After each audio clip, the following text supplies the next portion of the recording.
Okay, I'm going to shoot this video here for Revelation chapter 12, September 23rd prophecy again here. This is, I think, the fourth video on this, so just continue with the arguments. Give a real basic stance again here real fast. I tell people very plainly, the entirety of biblical prophecy is fulfilled. You live inside the new heaven and new earth that was prophesied in Revelation 21 and 22, as well as Isaiah 65 and 66. You live inside this new heaven and new earth. We've actually all lived inside of it for nearly 2,000 years.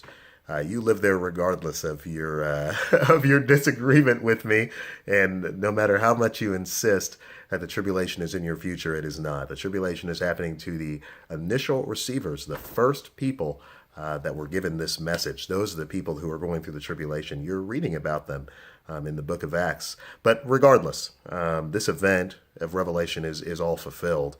The belief right now about September 23rd, 2017, is that the astrological sign of Virgo is going to appear above Jerusalem on that date. Many people believe it's the sign. That's from Revelation chapter 12, verse 1. This is a great sign. Was seen in the heaven, a woman clad with the sun, with the moon under her feet, and on her head a crown of 12 stars. They look at this as being the astrological sign of Virgo. Jupiter is in some kind of strange motion, which allows it to remain in the womb of Virgo for 42 weeks. And it looks like she then gives birth to this planet, which is the Messiah. People are taking all this and trying to correlate it together.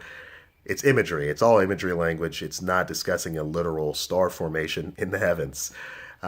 Continuing along with my arguments against this here, I would just like to look here at verse 7. And there came to be fighting in the heaven. Did you catch that? Fighting in the heaven. Minus the fighting, it's the same lead-in as in verse 1. And a great sign was seen in the heaven. In verse 1 and 2, the sign seen in the heaven, we're demanding that it be a constellation, series of constellations. But here in verse 7, and there came to be fighting in the heaven, Michael and his messengers fought against the dragon, and the dragon and his messengers fought. No correlation to space whatsoever. Do you see the problem? The inability of individuals to be able to decode imagery language is what we're really witnessing here. And I have started to notice that there's more refutation videos online now, but that number is small compared to this tirade of information, false information regarding this September 23rd date, which is not discussed in the Bible at all.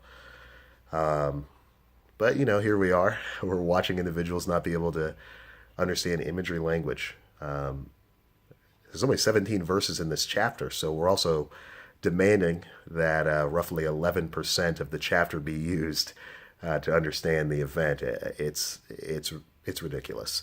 September 23rd, 2017, the constellations and all this, there's no correlation to Bible prophecy regarding this at all.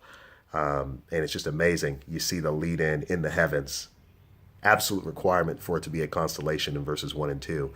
You move forward just a few verses. Now Michael is in the heavens. Are we going to demand that's a constellation? Of course not. There is no reasoning. There is no logic. There is no following of any type of reasoning at all to be able to come to these conclusions that are being jumped to and bandwagoned upon, I guess. But here we are. So yeah, Bible prophecy is fulfilled.